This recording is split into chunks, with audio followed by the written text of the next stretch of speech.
Hello बच्चों, मैं भूपेंद्र कुमार आप सभी के समक्ष उपस्थित हूँ और बीपीएससी विद्यापीठ में आप सभी का स्वागत करता हूँ।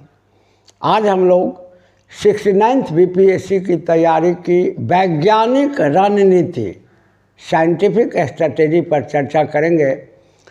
जैसा कि मैंने बताया है आपको कि मैं लंबे समय से लगभग 25 साल से बीपीएससी के क्षेत्र में बच्चों के साथ जुड़ा हुआ हूं और उनकी तैयारी में सहयोग करता रहा हूं, तो निश्चित रूप से कुछ न कुछ अनुभव हमारे पास है।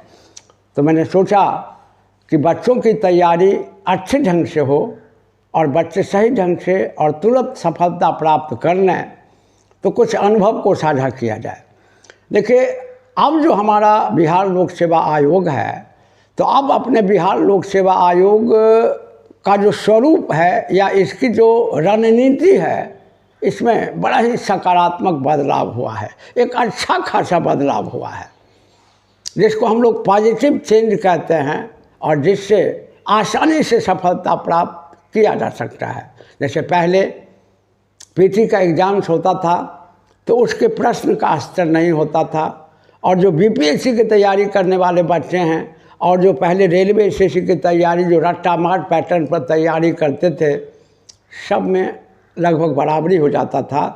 और बीपीएससी के बच्चे जो तैयारी करते हैं, जो कंप्लीट बीपीएससी के बच्चे हैं, वो तो हाई लेवल से तैयारी करते हैं। तार्किक प्रश्न पर अधिक से अधिक पकड़ होती है उनकी, और प्रश्न पूछे जाते थे सामान्य स्तर के, रट्टा मार पैटर्न के। तो रेलवे एसएससी की जो तैयारी करने वाले बच्चे थे वो डोमिनेट कर जाते थे, और पीटी का परीक्षा जब पास नहीं होता है तो व्यक्ति मुख्य परीक्षा में शामिल हो नहीं सकता। लेकिन अब जैसा कि हम लोग देख रहे हैं, और अब जो बीपीएससी की हमारी प्रवृत्ति है ये बिल्कुल स्तरीय हो चुकी है। और अभी जो हमारे संयोग से जो बिहार लोक सेवा आयोग के अध्यक्ष महोदय हैं, मैं अपनी तरफ से और सभी छात्र छात्राओं की तरफ से उनको धन्यवाद करता हूं कि उन्होंने बीपीएससी के एग्ज़ाम्स को एक स्तरीय एग्ज़ाम, जो इसका रियल लेवल होना चाहिए, वो बनाने का प्रयास किया है। बहुत कुछ कर भी दिया है और पूरे प्रयास में लगे हुए हैं। जैसे एक बड़ा बदलाव कहिए या नवाचार कहिए, एक बहुत बड़ा इनोवेशन ये हुआ है कि पहले जो डिफरेंट एग्ज़ाम्स के लिए अलग अलग पीटी लिए जाते थे और बच्चों को बार बार पीटी में अपेयर होना पड़ता था, अब इसमें एक बड़ा सकारात्मक बदलाव हुआ है, या इसको आप नवाचार कह सकते हैं। और अभी यह व्यवस्था कर दी गई है कि अब कुछ खास एग्ज़ाम्स जो एक सेम लेवल के हैं, जैसे बीपीएससी का जो एग्ज़ाम होता है इसको कहते हैं सीसी, कंबाइंड कॉम्पिटिटिव एग्ज़ाम, संयुक्त प्रतियोगिता परीक्षा, जिसमें गजेटेड लेवल के बहुत सारे पोस्ट का कंबाइंड एग्ज़ाम लिया जाता है। इसके अलावा सीडीपीओ का अलग एग्ज़ाम लिया जाता था, जुडिशियल का अलग एग्ज़ाम लिया जाता था। और जैसा कि अध्यक्ष महोदय ने किया है घोषणा, और जैसा कि बदलाव हो चुका है कि अब जैसे सीडीपीओ, बीपीएससी का combined competitive exam, judicial exam, सबका पीटी एक साथ होगा और एक ही पीटी से आप विभिन्न मुख्य परीक्षाओं को देंगे। अब जैसे अगर आपने पीटी दिया, बीपीएससी का 69 पीटी दिया और आपने क्वालिफाई किया, सबका अपना अपना क्वालिफिकेशन का अलग अलग कटअप होगा। और अगर आप तीनों कटअप में, तीनों चारों एग्ज़ाम के कटअप में आ जाते हैं, तो एक ही पीटी से तीनों चारों एग्ज़ाम के मेंस को आप दे सकते हैं। तो एक नवाचार है, सकारात्मक बदलाव है, जिससे प्रतियोगिता परीक्षा की तैयारी करने वाले जो प्रतियोगी हैं, जो एप्लीकेंट हैं, उन पर कम भार पड़ेगा और एक ही तैयारी से बड़े बड़े एग्ज़ाम्स के मेंस को वो देंगे और कहीं न कहीं वो सफलता लेंगे। तो मेरा मानना है कि अध्यक्ष महोदय धन्यवाद के पात्र हैं, और इन्होंने बिहार लोक सेवा आयोग, जो लंबे समय से आलोचना का विषय बनता था, हम लोग अपने पुराने ज़माने की बात करें तो पुराने ज़माने तो नहीं कह सकते हैं, लेकिन कुछ समय पहले तक यह जो बिहार लोक सेवा आयोग जो संस्था, संवैधानिक संस्था है, यह विवाद का विषय बनती थी। लेकिन अब यह सब ख़त्म हो गया और अभी हम लोगों के लिए गोल्डन अपॉर्चुनिटी है। और सबसे बड़ी बात ये हुई है कि अब ये कंटिन्यू हो गया है। पहले बीपीएससी की आलोचना की जाती थी पंचवर्षीय योजना, पीटी मेन और फाइनल होते होते 5 वर्ष लगभग लग जाता था। तो विद्यार्थी में असंतोष होता था। बीपीएससी की तैयारी करने वाले बच्चों का एज भी ख़त्म हो जाता था, बहुत अपॉर्चुनिटी नहीं मिल पाती थी। लेकिन संयोग से अभी हर तरह से यह संस्था लाभकारी हो चुकी है। और जो भी बच्चे वैज्ञानिक ढंग से और बिल्कुल डिवोशन के साथ तैयारी करेंगे तो निश्चित रूप से उनको जल्दी से जल्दी सफलता मिल जाएगी। लेकिन ध्यान रहे कि तैयारी वैज्ञानिक हो, शॉर्टकट नहीं हो। मैंने आपको कई बार बताया है, आप खुद भी जानते हैं कि तैयारी का कोई शॉर्टकट नहीं होता, तैयारी का कोई ट्रिक नहीं होता। और जब भी बच्चे तैयारी करते हैं बीपीएससी की, तो वो तीनों चरण की तैयारी, वास्तव में 2 चरण, पीटी और मुख्य की तैयारी करते हैं। और अगर आप मुख्य परीक्षा में अच्छा अंक ले आते हैं तो इंटरव्यू में अगर आपको कम अंक भी आया तो आपका सिलेक्शन हो जाएगा, सिलेक्शन लिस्ट में आपका नाम हो जाएगा, आ जाएगा, आपका सिलेक्शन हो जाएगा। तो निश्चित रूप से जो सही ढंग से तैयारी करने वाले बच्चे हैं, जो डिवोटी हैं, जो कंप्लीट बीपीएससी के लिए ही हैं, उनके लिए ज़रूरी होता है कि वो पीटी और मेन दोनों की तैयारी एक साथ करें और इसकी एक निश्चित रणनीति या वैज्ञानिक रणनीति को अपनाएं। और प्रश्न का स्तर कैसा होगा, अब इसके बारे में हाल ही में कुछ समय पूर्व आयोग ये अध्यक्ष महोदय का इंटरव्यू आया है, जिसमें उन्होंने साफ साफ कहा है कि मैं स्तरीय प्रश्न पूछूंगा ही पूछूंगा, क्योंकि तब अंतर स्पष्ट होगा कि उच्च स्तर की पढ़ाई करने वाले बच्चे और निम्न स्तर की पढ़ाई करने वाले बच्चों में क्या फ़र्क होता है। और ये गजेटेड रैंक का एग्ज़ाम है तो निश्चित रूप से प्रश्न का स्तर बढ़िया रहेगा और गहराई में जाके प्रश्न पूछे जाएंगे। अब अगर आप सरफेस पर पढ़ाई करते हैं जैसे कि पहले होता था, तो अब इससे काम नहीं चलेगा।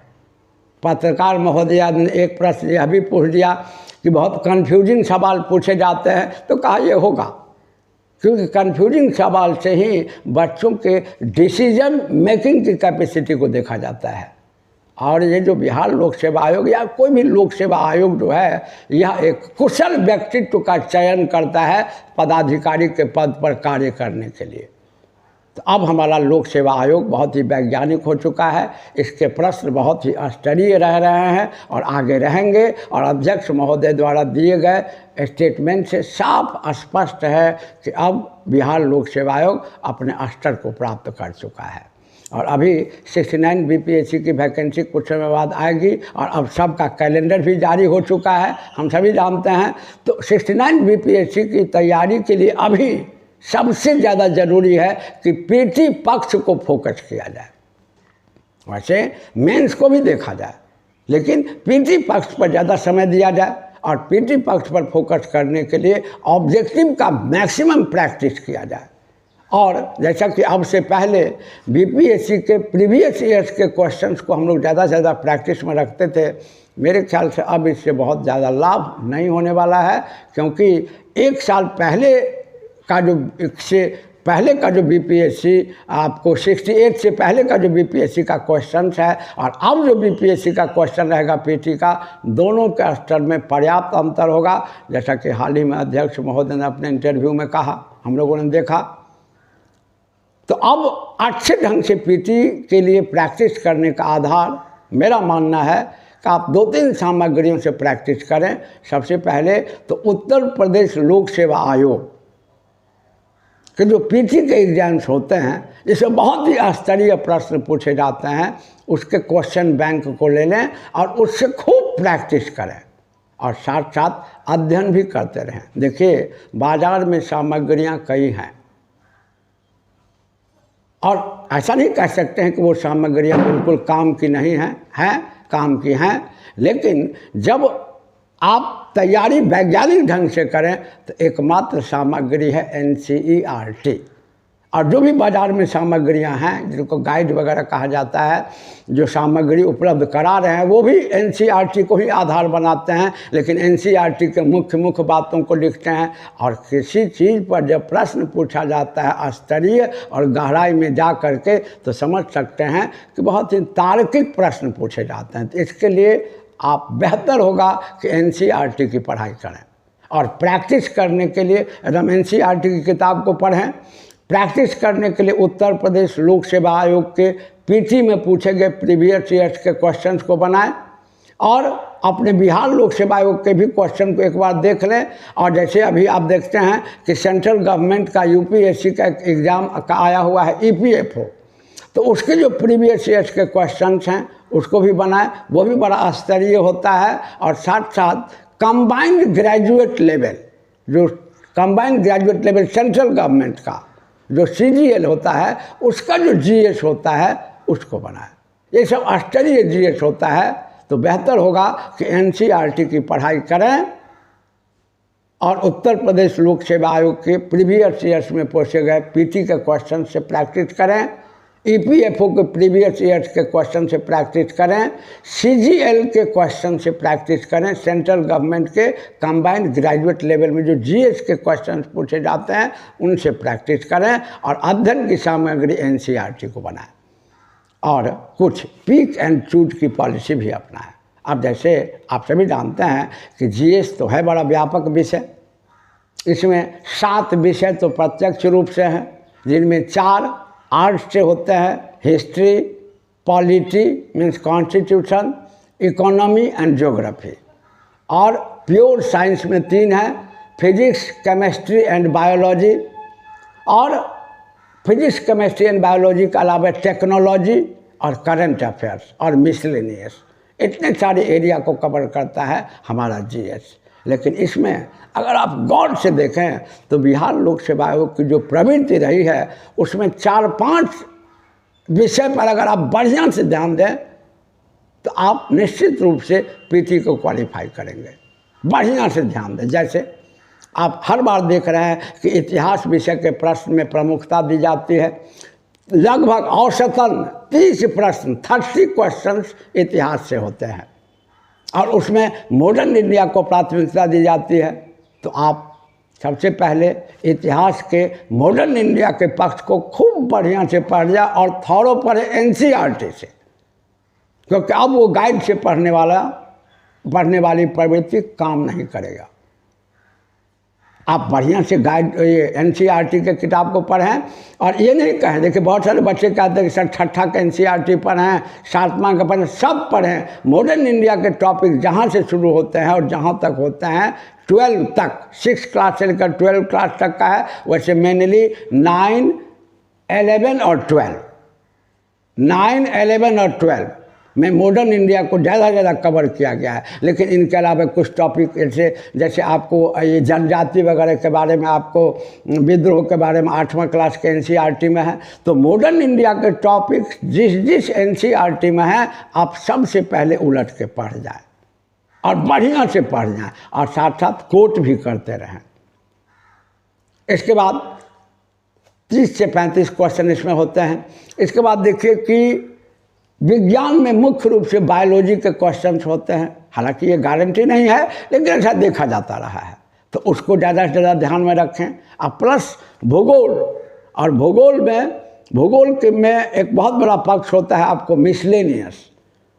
तो भूगोल के प्रश्न, विज्ञान के प्रश्न और इतिहास के प्रश्न को अगर और बढ़िया से पढ़ लिया जाए, वो भी एनसीईआरटी से, तो मेरा मानना है कि 70 से 70 क्वेश्चन लगभग इतना ही में से रहता है। और अगर जैसा कि बच्चे तैयारी करते हैं, संविधान में भी आप देखिए कि प्रश्न जो पूछे जाते हैं एकदम लाइन बाय लाइन हूबहू, जैसे इस बार के पंचायती राज का जो क्वेश्चन पूछा गया है, आप देखें कि एनसीईआरटी से लाइन बाय लाइन वो मिलता है। मैथ्स इकोनॉमिक्स का जो क्वेश्चन योजना वगैरह का पूछा गया है वो 12 क्लास के एनसीईआरटी से लाइन बाय लाइन मिलता है। तो आप एनसीईआरटी को प्राइम बनाएं, इतिहास, विज्ञान, भूगोल इसको खूब पढ़ जाए और साथ साथ थोड़ा सा आप संविधान को भी पढ़ें, क्योंकि 10 क्वेश्चन के एवरेज में रहते हैं संविधान से। तो इतिहास खास करके मॉडर्न इंडिया, भूगोल, विज्ञान में खास करके जीव विज्ञान और संविधान को पढ़ें और इन सब के अलावे करंट अफेयर्स को एकदम गहराई में जाके पढ़ें।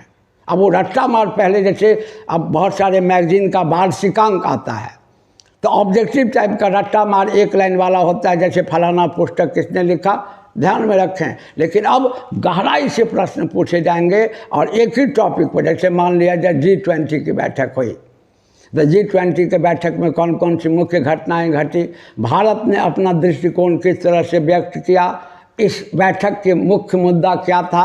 अब जैसे इन्वायरमेंट पर, पर्यावरण पर कोई मीटिंग हुआ तो मुख्य मुद्दा क्या था, किस देश ने क्या रणनीति अपनाई या अपना कौन सा व्यू दिया। तो किसी एक घटना को आप गहराई से पढ़ेंगे तब जाके करंट अफेयर्स के सवाल बनेंगे। और यह भी एवरेज 30 क्वेश्चन करंट अफेयर्स से होते हैं।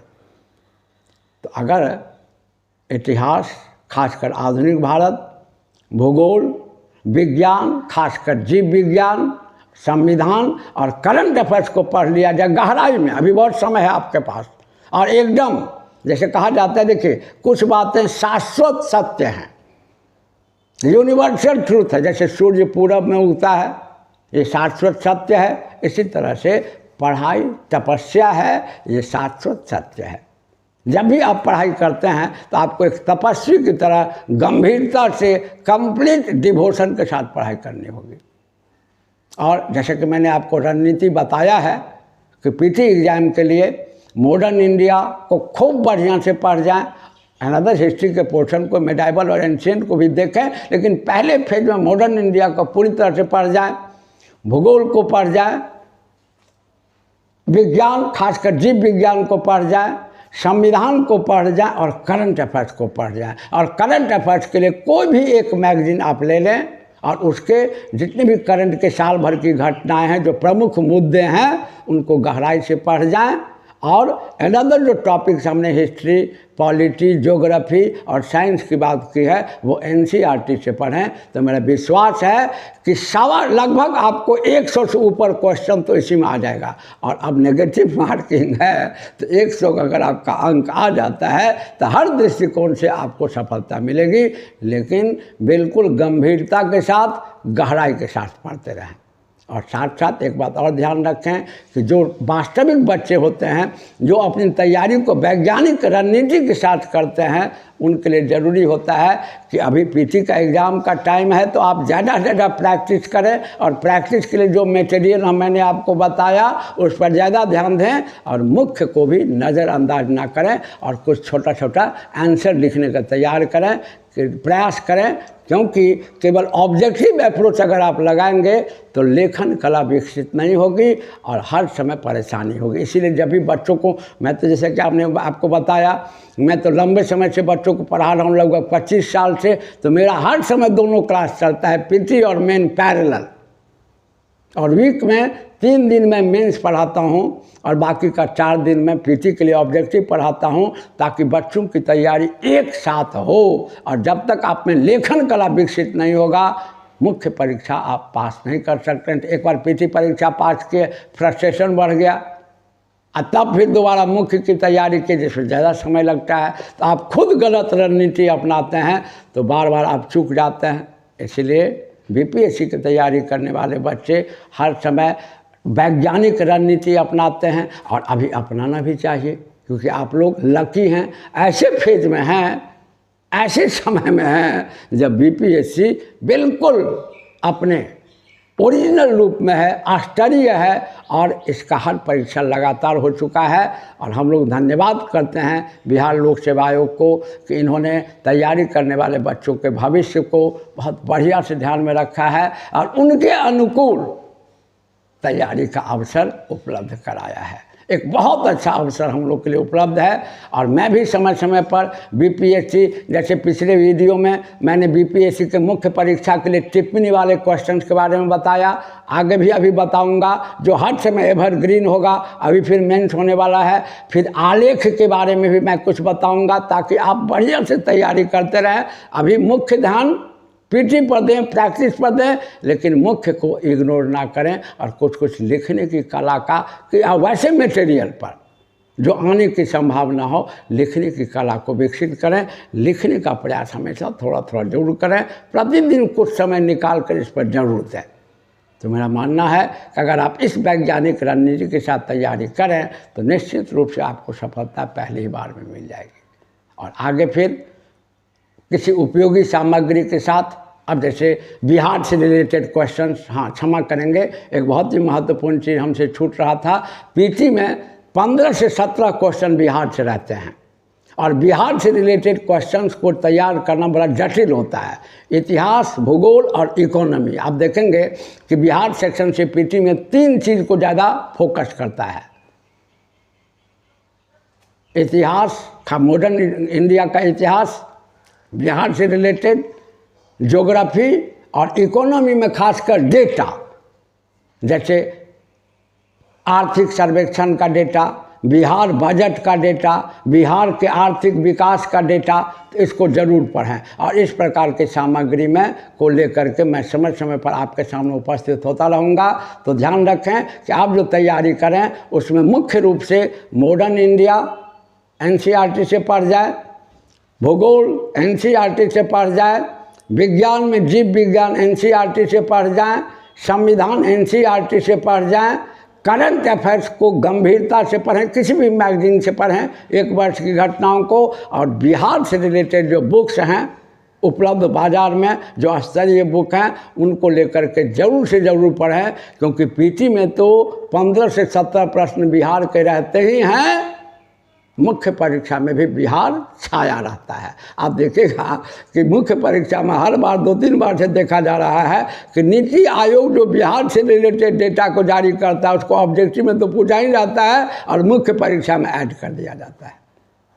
तो क्षेत्रीय प्रश्न भी होना ही चाहिए। हर लोग और लोक सेवा आयोग तो क्षेत्रीय प्रश्न और ज़्यादा रखता है। हमारे यहाँ भी इनकी संख्या कम है और हो सकता है फ्यूचर में इनकी संख्या को फिर बढ़ाया जाए ताकि बिहार के बच्चों को इससे फ़ायदा हो जाए। तो आप अभी पीटी की तैयारी के लिए इतिहास, मॉडर्न इंडिया, भूगोल, जीव विज्ञान, संविधान, करंट अफेयर्स और बिहार के पोर्शन को अगर आप ठीक से पढ़ें तो निश्चित रूप से सफलता मिलेगी ही मिलेगी। और साथ साथ प्रतिदिन कुछ समय निकाल करके लेखन पर जरूर डालें। जो भी हमारे बच्चे होते हैं, जो हम लोग क्लास में पढ़ाते हैं, हर बच्चों को प्रैक्टिस कराते रहते हैं ताकि पीटी और मेन के बीच में समय कहाँ मिलता है, 1.5 से 2 महीना का समय मिलता है, उसमें आप कैसे लेखन कला विकसित कीजिएगा, कहाँ से तथ्य कलेक्ट कीजिएगा। इतना लंबा लंबा सवाल और इतना ज़्यादा टॉपिक से सवाल पूछा जाता है। तो उचित और वैज्ञानिक रणनीति उसी को कहते हैं जिससे सफलता आसानी से मिले। तो अभी जो 69 की तैयारी करने वाले बच्चे हैं, पीटी को फोकस जरूर करें। प्रैक्टिस का जो सामग्री हमने बताया, अध्ययन का जो सामग्री हमने बताया, उसको जरूर पढ़ें, लेकिन मुख्य को भी नज़रअंदाज ना करें और प्रतिदिन कुछ न कुछ जरूर लिखते रहें। और मैं भी आगे समय समय पर प्रतियोगिता बीपीएससी 69 बीपीएससी से संबंधित मुख्य तथ्य को या सामग्रियों को लेकर उपस्थित होता रहूँगा। तब तक के लिए धन्यवाद।